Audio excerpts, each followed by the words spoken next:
सकाळी सकाळी 8-8:30च्या दरम्यान नाश्ता करून मी निघाले ट्रेनने नाशिकला जाण्यासाठी.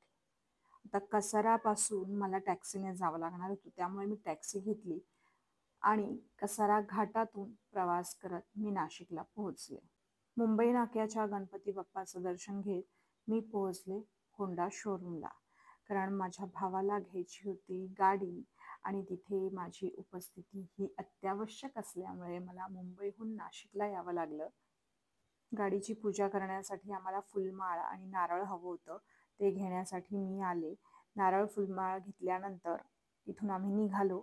शोरूमला पोहोचल्यानंतर लक्षात आलं की जी गाडी आम्ही बघितली होती त्या गाडीचे नटबोल्ट हे गंजलेले होते. त्यामुळे आम्ही त्यांना सांगितलं की ही गाडी आम्हाला नको आहे.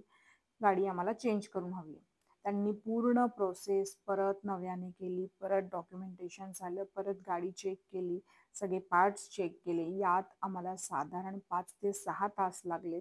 दुसरी गाडी आल्यानंतर सगळ्यांनी एकदा पुन्हा नव्याने नजरे घालून फिरवली. गाडी चांगली होती. मग ती आम्ही फायनल केली आणि मग तिथून आम्ही निघालो पूजा करण्यासाठी बहिणीकडे.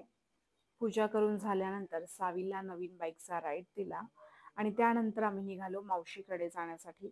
मावशीकडे पूजा करून आम्ही पटकन निघालो, कारण आम्हाला गावी वेळेत पोहोचायचं होतं. तर असा होता माझा आजचा दिवस.